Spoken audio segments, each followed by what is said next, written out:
Hi, I'm Martin Delaney and I play Rob Ryan in The Man Who Saved the Internet with the Sunflower.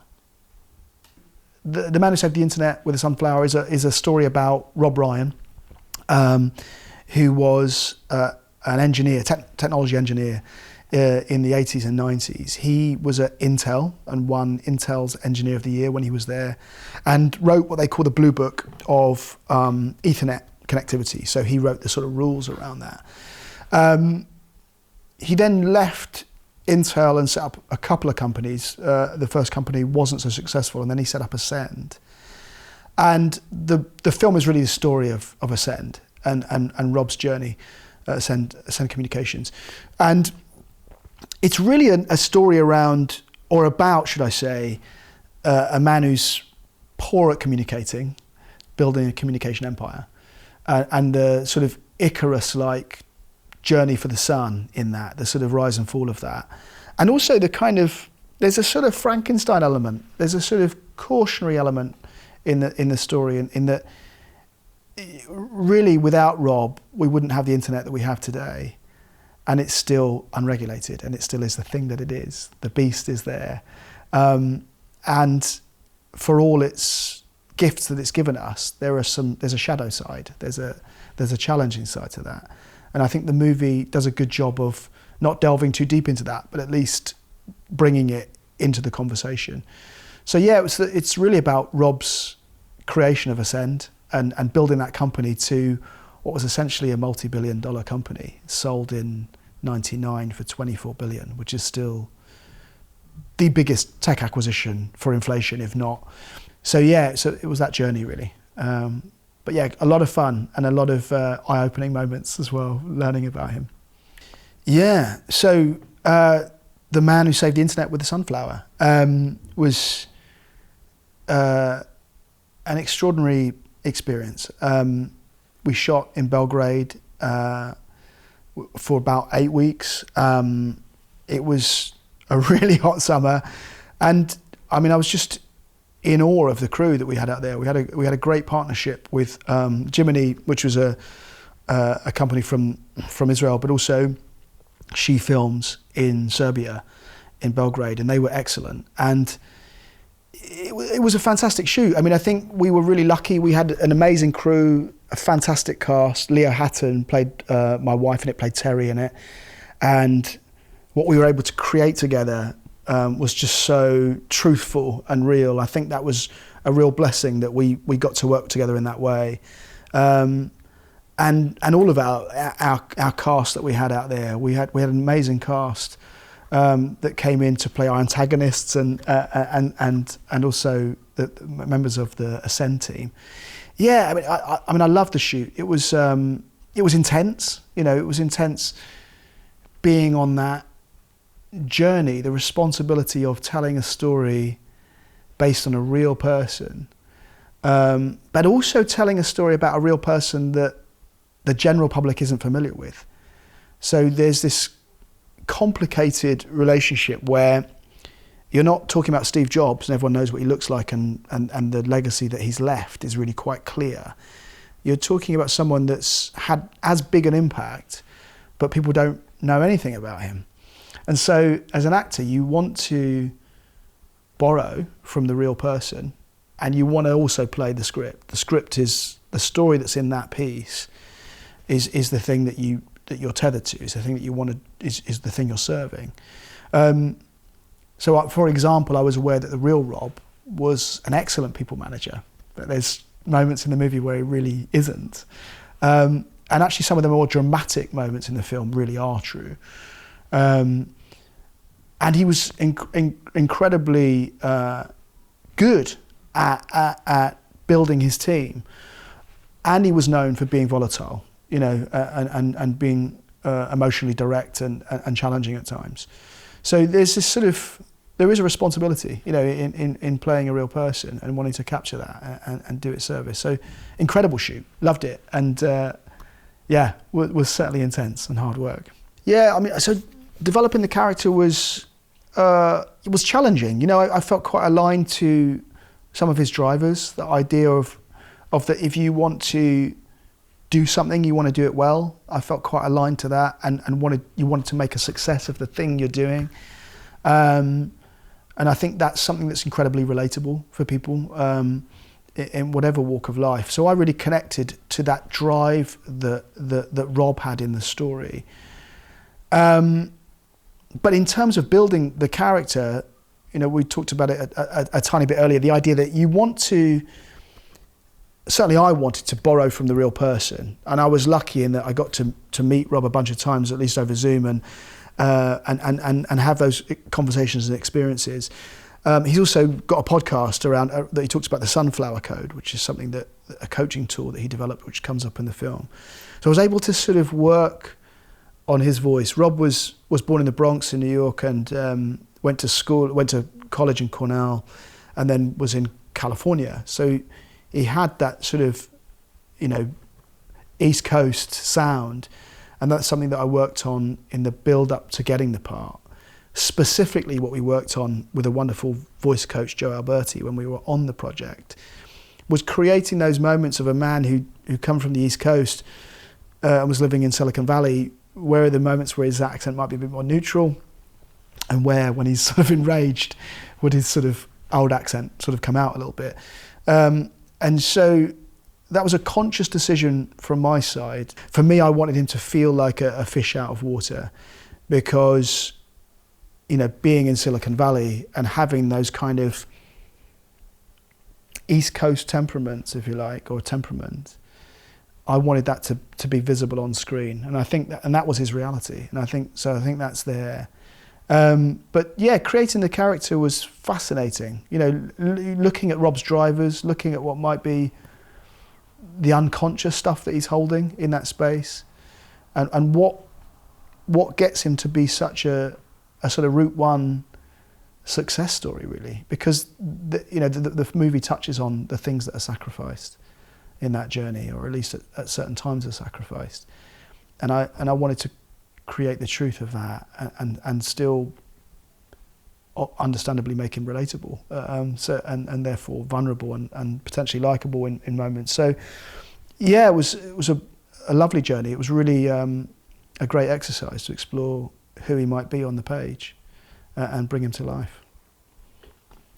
So there's a point in the movie where Rob actually bumps his head, and he has this moment where he creates what he calls the Sunflower Code, or the Sunflower Method. And really it's sort of like a coaching methodology, but it's sort of algorithmic, at the same time. And nowadays it would be AI, but it's sort of human based. And what he did is, I'll give you a potted history of the real version as well as what happens in the movie. In the movie, he realizes that he's got this old memory about the sunflower fields, and he creates this Sunflower Code where essentially your skill set is the seeds, where your talent pool is, and what you're good at is the seeds of the sunflower. Your petals are essentially what you can do with that, the products that you could create with that. And it's all about working out as a business or an individual what your skill set is, so that you can create your offshoots, your petals. That's a very loose version of it. The real story, which isn't in the movie, is that Rob was off hiking, I think in somewhere like Yosemite or whatever in California. And he was reading a Forbes article about Honda. And the article about Honda was talking about their core competencies, what they do well. And Rob talks about that in the Sunflower Code a lot.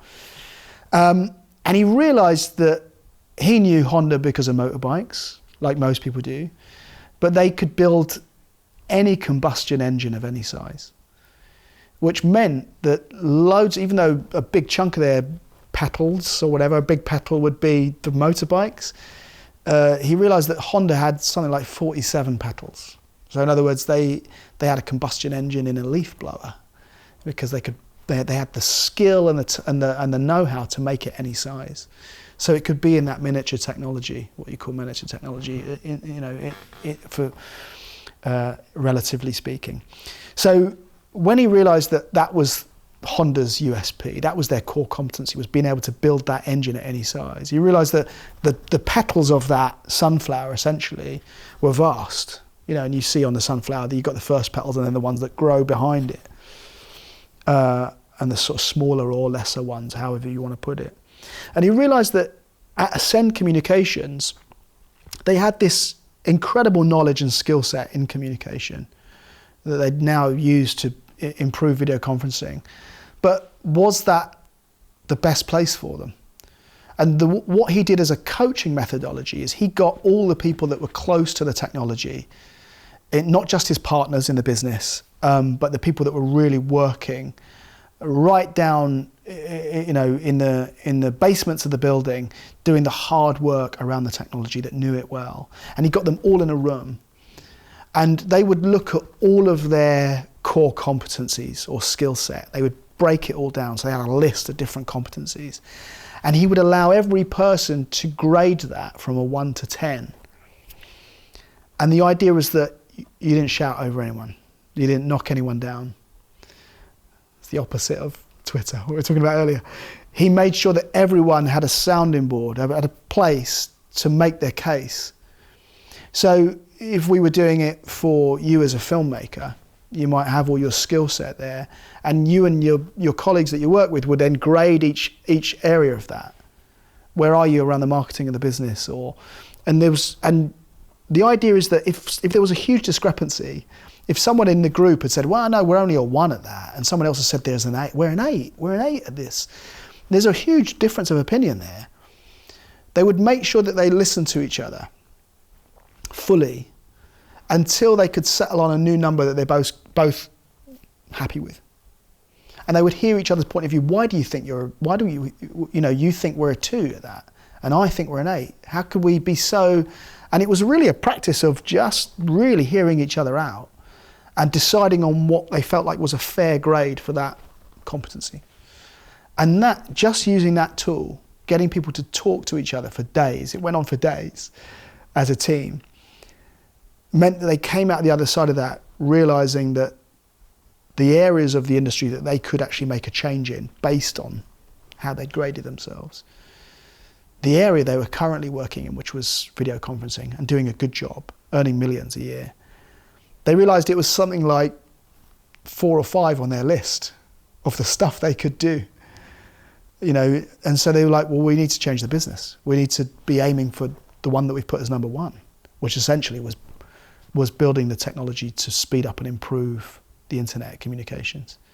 And that's how they made that decision. And he now teaches the sunflower method to businesses across the world about how you can essentially, using equity, the idea of listening to each other and that mutual respect, holistically judge your business and grade your business and where you are honestly, so that you can make the shift that you need to do it. I wish more actors thought about this. I wish I'd sort of spent a bit more time thinking about it as an actor.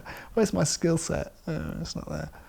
Yeah, so it's an incredible methodology, and it takes time and it takes effort, but turned Ascend Communications from $1 million business into a $1 billion business in a very rapid amount of time.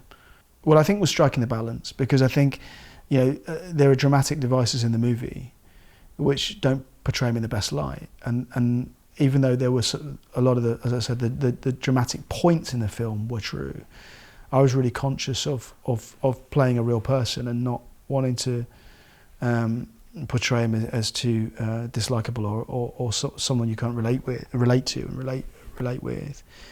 No, I think the biggest challenge for me was trying to get that balance of someone who was incredibly passionate and energized about what he wanted to achieve. You know, there's a part of him that's quite, certainly in the creation of the character, I tried to make him quite childlike at times. That need for success, or that need to change the world is really what he did. Was really important to capture. So there was I wanted to create a childlike quality in his level of curiosity about how to improve things. And I think conveying that was important. There's a stubbornness to a childlike quality as well as an innocence, and I wanted that to be front and centre with Rob. I thought that was going to help him be more connected to the audience, but also I thought it was also more honest. I think we all feel like children at our most temperamental or vulnerable moments. And I felt like that was the most truthful way of understanding and portraying his more volatile moments. So that was the challenge, is trying to strike that balance. You know, what he did at Ascend, and I think I've not touched upon this yet, but at a time when internet service providers couldn't afford their customers because everyone was getting busy signals and that was frustrating, and because of the price cap in the US for the call, it meant that the internet was at the brink of combustion because none of the big players had solved it. And he created technology that shifted that on. So went from a modem that was handling 10 calls to creating a modem that would service like 96, 97 calls, but for half the price.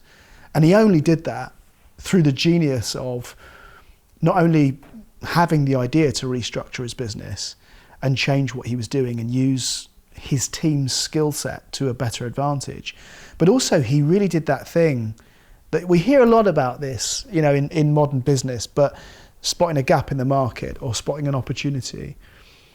What Rob did is he and his senior team went and met every internet service provider customer, potential customer for them, in the US. So they flew around the country and met them personally. And just by asking them a series of quite simple questions, realized where their big pain points were, their big problems that might fold the internet. And in meeting those people face to face and understanding that problem for them, he was able to see this huge issue that meant the internet might not survive. And that changed his mindset and said, well, look, this is what we have to go after because everyone needs it that's trying to do this. All these middlemen, they need it. And I think the genius of that was that Rob was not only, you know, a maths major at college or university, we call it in the UK, and a physics major, but he'd studied philosophy. And his approach to looking at things was incredible. One of the big moments in the movie is when he falls upon this idea to change the way they're working as a business and focus on the technology that's sort of holding up the internet, if you like. And what Rob calls it is he calls it his walkabout, you know, like they do in Australia where they go for days. He went across the US and they met all these internet service providers, and on all sorts of scales, you know, from guys that are running quite big companies and trying to serve internet service with lots of modems in a building, to the scene in the movie with Rhys Deasy, who plays the part, lovely actor, where he basically goes down to a basement in the middle of nowhere, and there's just like a guy, you know, with his sort of eating his junk food and kind of hanging out, mess everywhere, and he's got this sort of wall of modems where he's trying to provide internet service for the customers he's got. But yeah, I think the way that the technology changed people like that's lives, not to mention ours, the sort of end-to-end user, but the people there that were trying to prop up a small business in serving the internet, it did huge things because I think the modem price or whatever at that point that was serving 10 calls was $100,000, and Rob built what he called the pizza box, which is a sort of flat modem that could do almost 10 times the calls, so you wouldn't get the busy signals in the way that we all remember, those of us that are old enough. But it meant that it was also incredibly cheaper. It was much cheaper technology than what they were used to paying. I think he halved the price of that modem, and I think that was the genius of Rob, was knowing that he'd met the customer base personally that he was going to first serve. And I think the fact that he had the skill and the knowledge, the capacity within Ascend, but also the desire to really help those people, meant that he would replicate the technology the other side so that us at home would also have the same technology in our modems at home. It meant that the genius of that in growing the business, but also caring about growing that business, was really important, and yeah, changed things a hell of a lot for us as users. I think Rob did save the internet at a crucial point, yeah. And it's one of those things where, you know, the more I looked into it, that I realised the impact that he'd had. I think Rob is quite candid about how he doesn't believe that he was the only team looking at trying to deal with this. But certainly at the point that they got in there, Ascend Communications at that point were doing video conferencing really well. So businesses that were doing video conference meetings, the quality was really quite poor, and his technology had already improved that. So there was already a big market around this. But it wasn't big enough for the investors. It was a $1 million company, but they wanted more out of it, especially for their investment. So when he started to look at where do we go now in communication, what do we do next, he realised that they had the skill set and the quality to really make the internet better. What he wasn't prepared for until he did his walkabout was just how much the whole thing was on the brink of collapse. In the US, there was a law that meant that the dial-up call was the same price as the call, but if you were getting an engaged signal and you were paying for that, and you just couldn't afford your customer base, it was all going to fall away. And at that point, the internet was propped up by certain things. The military had started using the internet initially. Then it was emails, and porn was around. It was happening.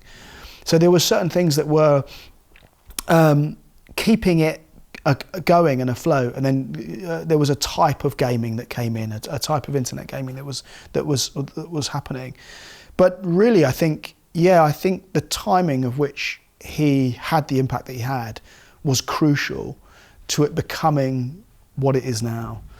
And as I touched upon earlier, there is also a cautionary side to that. We're in the age now of misinformation and how easy it is to spread quite damaging, harmful information, and how social media has become a big hot topic of discussion around that. So we're really now living in the teenage years of the internet. It's in a volatile place, and it's still unregulated, right? It's largely unregulated. So there's a lot that needs to be learned about where we are. But I think, without his involvement at the time, we wouldn't have any of the benefits, and I think that's what he was focused on. I don't know if the internet would be different from what it is if Rob hadn't come along at the time that he came along. One of his good friends is the old CFO of Apple, so they were working together in that period as well. I don't know if it would be different. I just know that he made it radically gather energy and pace at that time. I think we'd have always got to where we got to. And I think there is something that he's quite focused on is how he is focused on now, in some ways, how disinformation can be spread or negative information around certain perspectives can be spread. And I think we do have a responsibility to I think, what is social media? What is Twitter? What is Facebook? What is Instagram? Well, they are the evolution of newspapers and the way we get our media. And if we go back hundreds of years, we're talking like Shakespeare was the first, or one of the first mouthpieces that we have in the UK for getting information out to the masses, because theatre was cheap. You could go into the theatres for cheap and get a message, hear something about your king or your queen, or hear something about history that would convey a message. And I think sort of unlocking information that's out there on the internet from propaganda is probably the hardest thing to do right now, because I think every media source ever, every tool that we've used to communicate with the public has had an element of propaganda at different times. It always has. It's just that's the nature of it. But it's quite interesting, this perspective. So, for example, I'm not on Twitter or Instagram or Facebook at the moment. I haven't been for a few years, and there's been some alarm bells that I've sort of faced along the way, where, not to mention account hacks, but the fact that I could see the algorithms changing at certain times, and the engagement was drawn upon fights, really, rather than the sort of sweet social places that they'd been created or had been created in the first place. But the point when engagement, friends of mine that worked for those companies were talking about how engagement was measured by conflict, that was quite alarming, I think, to me, and it became a kind of slightly uglier place. I think the big issue for me was something that with a USP like Twitter that's become X, was that it was always, when you had the hashtag, you know, on the TV show, would always say, be part of the conversation, hashtag blah, blah, blah. So you're encouraging people to speak their mind before they've chosen a response. Now, if you and I are in the street, John, and we see something we don't like, whether it's bad behaviour or we're going to have these thoughts about how we feel and think about that thing we see in the street. How we conduct ourselves or how we respond might be a bit different, might be a bit more controlled, might be a bit more respectful, might be a bit more acceptable or warm in order to get to the other side of it. A platform that encourages you to spew your thoughts before you've thought about how you want to respond, at some point I felt like we were going to get in a whirlwind of difficulty, because no generation before us ever has ever lived like that. We've not ever just immediately spoken our thoughts and our mind, because we're aware that the things that trigger us, it's not always healthy to say it. It's not always useful to say it. And I think a platform that was encouraging us to do the opposite and just say it immediately, to be part of the kind of narrative, what started off as a whimsical kind of, kind of brevity, right, was the USP of Twitter. Like how, you know, in as few characters as possible, can you sum up what you're thinking, feeling? And humour was a large part of that initially. But we're at the end point of that now, where it's a bit uncomfortable and people are thrown together in a space to clash and fight. And I know there are loads of benefits to social media, and certainly a load of benefits to the internet, of which I'm grateful. I'm sort of hoping that there's an ethical platform coming along at some point that really thinks about what they want for the user. And we know the impact on mental health with teenagers that are using social media, and how tough that can be. I'm just hoping, and I have confidence actually, that can change.